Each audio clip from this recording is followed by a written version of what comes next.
L'histoire des Juifs du Canada, un feuilleton proposé et présenté par Gérard Inger.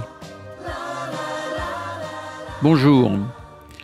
Aujourd'hui, nous allons quitter l'Afrique du Sud pour aller au Canada.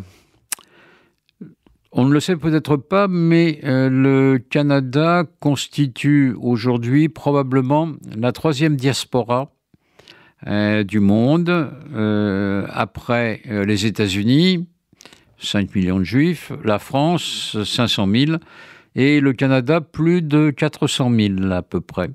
Ça ne se sait pas beaucoup parce que les Juifs du Canada sont des Juifs discrets. Et s'il y a un antisémitisme qui existe au Canada, on va en parler. Il fait quand même bon vivre pour les Juifs dans ce beau pays. Alors, les Juifs sont arrivés au Canada très tôt du côté anglais et on trouve dans les troupes qui combattent les Français et Montcalm aux portes de Québec au début des années 1760, on trouve des officiers juifs dans l'armée britannique. Il n'y a pas de juifs du côté français dans l'armée de Montcalm, puisque les juifs ne sont pas des sujets régnicoles de Sa Majesté Louis XV. Ils sont considérés comme des étrangers en terre française quand ils y sont.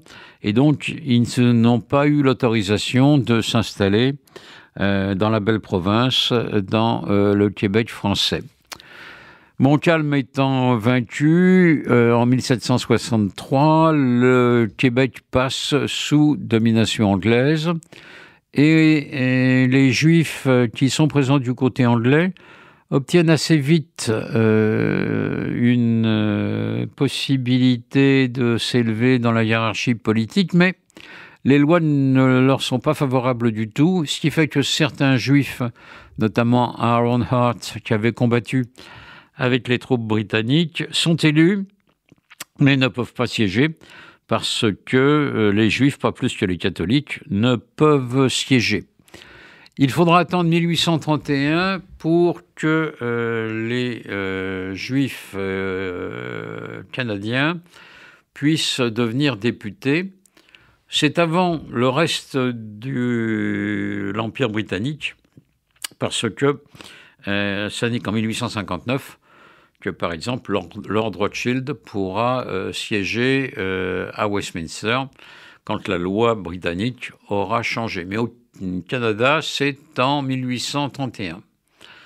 À partir de là, les Juifs vont jouer un rôle important sur le plan économique. Ils sont installés essentiellement à Montréal. Et puis, s'ils sont peu nombreux encore, à la fin du XIXe siècle, beaucoup de Juifs de l'Empire tsariste émigrent au Canada.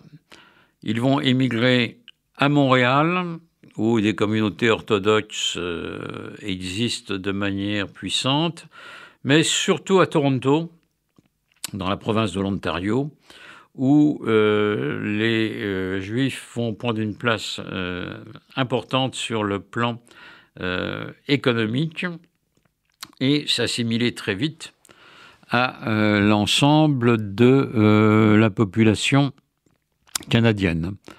Néanmoins, au moment où éclate la guerre de 14, les Juifs ne sont que quelques milliers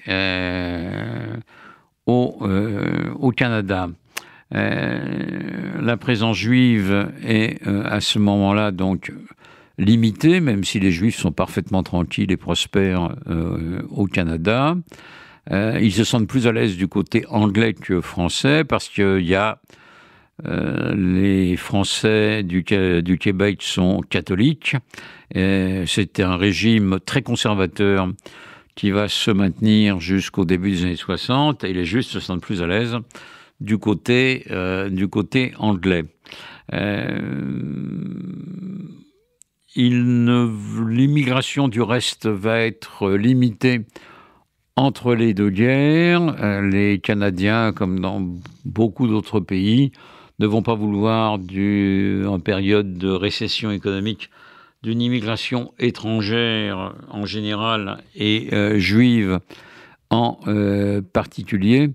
Et donc, jusqu'en 1945, vont limiter l'immigration étrangère en général et notamment l'immigration des Juifs.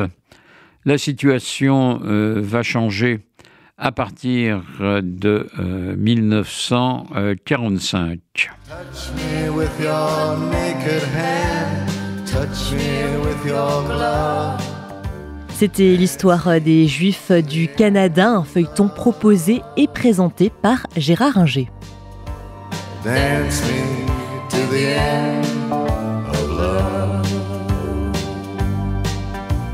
Dance me to the end of love.